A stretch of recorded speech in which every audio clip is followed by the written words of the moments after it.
और ये तस्वीरें भी देखिए हम आपको दिखा रहे हैं। काल भैरव मंदिर में इस वक्त प्रधानमंत्री नरेंद्र मोदी मौजूद हैं, उनके साथ योगी आदित्यनाथ भी मौजूद हैं। ये तस्वीरें उस वक्त की जब प्रधानमंत्री काल भैरव मंदिर में मौजूद पूजा अर्चना करते हुए, आशीर्वाद लेते हुए, और माना जाता है कि किसी भी शुभ कार्य को अगर आपको करना है तो यहाँ आना जरूरी है। 2014-2019 में हमने कुछ ऐसी तस्वीरें देखी भी थी, हालांकि बाहर की तस्वीरें भी हम आपको दिखा रहे थे, जहां पर जब वो पहुंचे तो स्वागत उनका योगी आदित्यनाथ ने ही किया। उसके बाद मंदिर के अंदर पूजा अर्चना करते हुए प्रधानमंत्री नरेंद्र मोदी नजर आ रहे हैं और इसके बाद का कार्यक्रम उनका सीधे कलेक्ट्रेट जाने का होगा, जहां पर वो अपना नॉमिनेशन फाइल करेंगे। और कलेक्ट्रेट इस वक्त प्रधानमंत्री पहुंच गए हैं, जैसा कि श्वेता भी जानकारी दे रही थी। श्वेता ने बताया कि वहां पर उनका काफिला लगभग पहुंचने वाला है। गाड़ियों का सायरन हूटर वहां पर सुनाई दे रहा है और पूरा जो सैनिटेशन किया जाता है प्रधानमंत्री के प्रोटोकॉल के तहत वो लगभग पूरा किया जा चुका है। ये अब से कुछ ही देर पहले की तस्वीरें आप देख रहे हैं जब प्रधानमंत्री अंदर मंदिर प्रकोष्ठ में मौजूद थे। वहां पर पूजा अर्चना, जो काल भैरव की रीति रिवाज थोड़े अलग होते हैं, उस रीति रिवाज के हिसाब से पूजा अर्चना वहां पर की जाती है। ये काल भैरव मंदिर अपने आप में बेहद अद्भुत और इसकी प्राचीन महत्वता अपने आप में अलग है। श्वेता मेरी सहयोगी जुड़ गई हैं तमाम जानकारी के साथ। श्वेता, वहां पर पहुंच गया है प्रधानमंत्री का काफिला नॉमिनेशन सेंटर? नहीं, नेहा देखिए, जो काफिला यहाँ पर आया था वो योगी आदित्यनाथ का काफिला था। योगी जी अभी बस ये उनकी गाड़ी है जो यहाँ मेरे पीछे ठीक बैक की जा रही है, रिवर्स की जा रही है, और योगी जी वहां से पैदल चल के भीतर गए हैं। गेट के भीतर गाड़ी केवल उस व्यक्ति की जाएगी जो कि नामांकन कर रहा है, यानी प्रधानमंत्री नरेंद्र मोदी की। तो कुछ देर में हम उम्मीद करते हैं जो बाकी जो प्रोटोकॉल की गाड़ियां हैं वो इस तरफ मेरी दाईं ओर लग रही है, लेकिन प्रधानमंत्री का काफिला जब आएगा तो प्रधानमंत्री अकेले उनकी गाड़ी भीतर दाखिल होगी और बाकी प्रोटोकॉल की गाड़ियां आपको बाहर दिखेंगी। लेकिन योगी जी यहां पहुंच गए और अब जो गाड़ियां हमें यहां पर सुनाई दे रही हैं, ये जो गाड़ियां हैं ये प्रधानमंत्री नरेंद्र मोदी की जो प्राइम मिनिस्टर का कैवलकेड है वो इस समय उसे यहां पर अब पहुंचना है। उसकी जो आगे की पायलट 2 गाड़ियां हैं वो यहां पहुंच गई हैं और हम उम्मीद करते हैं कि किसी भी समय अब प्रधानमंत्री यहां भीतर पहुंचेंगे। तो प्रधानमंत्री के पहुंचने की प्रतीक्षा यहाँ पर देखिए मीडिया कर्मी भी बड़ी संख्या में कर रहे हैं, जो कार्यकर्ता कुछ चुनिंदा यहाँ भीतर आ पाए हैं वो सब कर रहे हैं। और उसके साथ ही देखिए ये गेट सीधा आप मेरे पीछे देख सकते हैं, इसी गेट से होकर सब भीतर दाखिल हुए हैं। और इस गेट के आगे आप जमावड़ा जहां पर देखेंगे पुलिसकर्मी हालांकि वहां पर अभी दिख रहे हैं, लेकिन उन पुलिसकर्मियों के साथ वहां पर आपको जो मंत्री हैं, जो मुख्यमंत्री हैं, वो सब भी उसी हिस्से में उन्हें रुकना है सबको जहां से प्रधानमंत्री भीतर जाएंगे। तो अभी पीएम के स्वागत के लिए सब खड़े हैं। पीएम का जब पूरा जो उनकी गाड़ियां आती हैं तो देखिए अब दूसरे सामने की तरफ से वो गाड़ियां आ रही हैं प्रधानमंत्री की, और वो गाड़ियां आनी शुरू हो चुकी हैं। 2 पायलट गाड़ियां पहले आई थी, अब बाकी का पूरा जो कैवलकेड है उनका वो भीतर आ रहा है और वहीं से दाएं की ओर मुड़ेंगे। ये गाड़ियों का काफिला तीसरी बार प्रधानमंत्री यहां से अपना नामांकन दाखिल करने के लिए इस कोशिश में कि एक बार फिर यहां से जीतकर और सरकार अपनी बना पाए।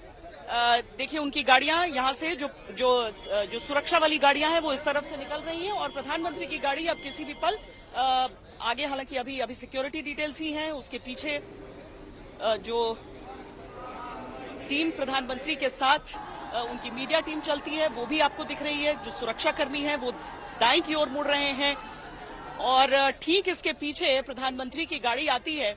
ठीक इसके पीछे प्रधानमंत्री की गाड़ी, प्रधानमंत्री देश की सबसे बड़ी सीट से, सबसे सुपरहिट सीट से, सबसे हॉट सीट से नामांकन दाखिल करने के लिए अपना काशी में जिलाधिकारी कार्यालय पर पहुंच चुके हैं। सुबह से एक बेहद व्यस्त कार्यक्रम और उसके बाद अब प्रधानमंत्री अपनी गाड़ी से यहां पर बस निकलने वाले हैं। देखिए पीछे उनकी गाड़ी और उसके साथ जो तमाम कार्यकर्ता हैं उनमें अद्भुत जोश, अचानक उसका संचार जैसे हो गया है। सब उनके नाम के नारे, हर हर महादेव के नारे लगा रहे हैं और प्रधानमंत्री नरेंद्र मोदी अब उतरकर वहां से और भीतर दाखिल होने जा रहे हैं। देखिए आप बस कुछ ही देर में आप प्रधानमंत्री देखिए पैदल जा रहे हैं, नीली जैकेट में पैदल जाते हुए आपको प्रधानमंत्री यहां से नजर आ जाएंगे। वो भी यहां से अपनी गाड़ी छोड़कर पैदल भीतर दाखिल हो गए हैं। अपनी गाड़ियों को छोड़ दिया है, पीछे से गेट को बंद किया जा रहा है। प्रधानमंत्री नरेंद्र मोदी अपना नामांकन काशी से दाखिल करने के लिए तीसरी बार यहां वाराणसी में जिलाधिकारी के कार्यालय पे पहुंच चुके हैं। दरअसल यहां आकर कहते हैं सब समान हो जाते हैं, सब एक समान हो जाते हैं। जो अधिकारी भीतर रहेंगे, जिनके सामने वो अपना नामांकन दाखिल करेंगे, वो कुर्सी से उठकर उनका अभिवादन नहीं करेंगे, बल्कि बैठकर उनका अभिवादन होता है और उसके बाद फिर वो अपना फॉर्म भरते हैं। हालांकि यहाँ पर और भी जो उनका पूरी जो यहाँ पर अधिकारी बाकी हैं, वो सारी चीजें तैयारी के साथ रखते हैं। प्रधानमंत्री अपने दस्तखत करेंगे। जो औपचारिकताओं का समय रहता है वो पूरा किया जाएगा। उनके प्रस्तावक, जैसा कि हमने आपको बताया, और बहुत सोच समझकर हर बार यहाँ के अलग अलग वर्गों से लोगों को चुना जाता है कि कौन यहाँ पर प्रधानमंत्री का प्रस्तावक हो। वो सब यहाँ प्रस्तावक होकर पहले से प्रतीक्षा कर रहे थे। वो सबसे पहले वही पहुंचे, उसके बाद तमाम गाड़ियों में, ये जो मेरी दाईं तरफ है, ये सारी बसेस में भरकर वो मुख्यमंत्री, मंत्री और उनके घटक दल के जो नेता हैं वो सब यहां पर पहुंचे हैं और सब भीतर प्रतीक्षा कर रहे थे लगभग 1 घंटे से। प्रधानमंत्री 11:30 के बाद कहा गया था और देखिए अभी लगभग 11:15 हो रहे हैं, यानी 11:40 के आसपास प्रधानमंत्री यहां पर पहुंच गए। सब कुछ समय के अनुसार, शुभ मुहूर्त के अनुसार, उसके अनुकूल देखते हुए यहां पर हो रहा है और उस क्रम को पूरा करते हुए प्रधानमंत्री बस अब अपना नामांकन काशी का सांसद एक बार फिर बनने के लिए दाखिल करेंगे भीतर। जैसा हमने आपको बताया है, औपचारिकताएं लगभग तय करके, तैयारी सारी करके रखी जाती है प्रधानमंत्री को, लेकिन अपने हाथों से उसे आखिरी रूप देना होता है। यहाँ उनके प्रस्तावक साथ बैठेंगे, समक्ष बैठेंगे उस अधिकारी के, जो जिलाधिकारी के, जो यहाँ पर उनका नामांकन स्वीकार करेगा। आज आखिरी दिन नामांकन दाखिल करने के लिए, और प्रधानमंत्री उस आखिरी दिन पर एक दिन पहले एक भव्य रोड शो का आयोजन, 5 किलोमीटर लंबा वो रोड शो, काशी के अलग अलग हिस्सों में चलते हुए प्रधानमंत्री यहाँ के लोगों से को नमस्कार करते हुए, उनका अभिवादन स्वीकार करते, छोटों को आशीर्वाद देते हुए आगे बढ़ते रहे थे।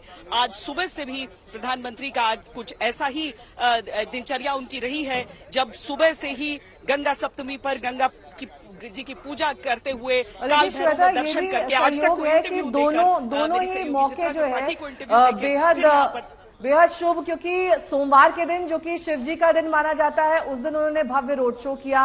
उसी दिन उन्होंने उस धरती पर, उस पावन भूमि पर कदम रखा जिसने पहली बार उन्हें संसद तक पहुंचाया, जिससे पहली बार उन्होंने जीत हासिल करी। और आज का वो दिन, यानी मंगलवार का दिन, जब गंगा सप्तमी है, तब उन्होंने गंगा का आचमन किया और उस विधि विधान के साथ किया जो गंगा के साथ जुड़ी हुई हैं, गंगा की मान्यताएं हैं, परंपराएं हैं। और आज मंगलवार को ही, गंगा सप्तमी के दिन, ठीक 11:15 और 12 बजे के बीच वो अपना नामांकन दाखिल करने वाले हैं। शुभ संकेत। और जैसा कि इंटरव्यू में भी कह रहे हैं कि 400 पार का नारा अभी भी कायम है 4 चरणों के मतदान के बाद भी। हाँ, देखिए ना, वो तो बातचीत आगे आज जो आरोप प्रत्यारोप चल ही रहे हैं। राहुल गांधी कहते हैं अब वो 150 की भी बात नहीं कहते हैं, और प्रधानमंत्री कहते हैं कि 400 तो होगा ही, चाहे कुछ हो जाए। तो जो तमाम संयोग की बात आपने की, वाकई उन सारी वो चीजें संयोग नहीं है, बल्कि मुझे लगता है कि मुहूर्त निकाल कर एक एक चीज को ध्यान में रखकर इस जगह के लिए किया गया। और वो सारे वाकई जो शुभ दिन हो, आज मंगल के दिन मंगल ही मंगल की कामना हो, ये सारी चीजें हैं ही सामने। और वो पूरी परंपरा का निर्वहन करते हुए, संस्कारों का ख्याल करते हुए प्रधानमंत्री आज यहाँ पर पहुंचे हैं। तो अब जो होगा वो औपचारिकताएं हैं, जो आधिकारिक काम है, वो सारी चीजें हैं। लेकिन केवल एक काशी के सांसद नहीं, बल्कि एक काशी वासी, केवल वो व्यक्ति नहीं जो यहाँ पर, जिसका घर है, जो यहाँ पर रहता है, वो काशीवासी नहीं होता है, बल्कि हमारे जितने भी तीर्थ हैं, हमारे जितने भी ऐसे पवित्र नगर हैं, वहां के लिए कहा जाता है कि केवल एक तरह का वासी नहीं होता है जो वहां रहता है, बल्कि वो सब वहां के वासी हैं जो किसी भी रूप में वहां से जुड़ रहे हैं। अब काशीवासी प्रधानमंत्री इस हिसाब से कि एक तो सांसद है, दूसरा वो कहते हैं मैं तो बनारसिया हो गया हूं, मैं बनारस के ही अनुरूप ढल गया हूं, और वो अपनी तरफ से प्रयास भी करते हैं कि जितनी भी भोजपुरी बोल सके, यहाँ की बोली बोल सके, लोगों के मन में उस बोली के जरिए उतर सके, वो प्रयास भी करते हैं। यानी कि गुजरात जो है उनका मूल, जो उनका जन्म का स्थान, लेकिन कर्मस्थली के साथ वाराणसी को वो अपना बना चुके हैं और वाराणसी के अपने बन भी चुके हैं। और प्रधानमंत्री इस बात का उल्लेख जगह जगह पर समय समय पर करते रहते हैं। हमार काशी हमार मोदी, ये भी आपको हर जगह पोस्टर दिख जाएगा। और इसके पीछे की सोच भी वही है कि मोदी गुजराती नहीं बल्कि मोदी बनारसिया। और प्रधानमंत्री अपनी बातचीत में ठेठ वो अंदाज लाने का जब प्रयास करते हैं तो चाहे उसमें थोड़ी सी चूक भी रहे, लेकिन एक वोटर, काशी का जो निवासी है, जो यहाँ का वोटर है, वो इसे देखता भी इस तौर पर है कि कम से कम वो एक प्रयास कर रहे हैं उस जगह पर रमने की जहां पर उन्होंने चुनाव लड़ा है और जहां पर जिस जगह को वो अपना संसदीय क्षेत्र कहते हैं। यहाँ पर देखिए अर्पिता, तो यहाँ उन्होंने 8 गांव हैं जिन्हें गोद लिया। ये सांसदों के द्वारा गांव के गोद लेने की का एक सिस्टम उन्होंने शुरू किया था, लेकिन बाकियों ने इक्का दुक्का गांव गोद लिए। इन्होंने 8 गांव पूरे गोद लिए हैं और उन सभी जगहों पर आप जाकर देखेंगे तो बारात घर से लेकर महिलाओं की जो स्वरोजगार की कोशिशें, वो सारी चीजें वहां पर नजर आती हैं। आज तक पर हमने विस्तार से इन सारी चीजों का कवरेज भी किया और लोगों ने, महिलाओं ने, पुरुषों ने, सबने बताया कि किस तरीके से उनकी जिंदगी बेहतर हुई है।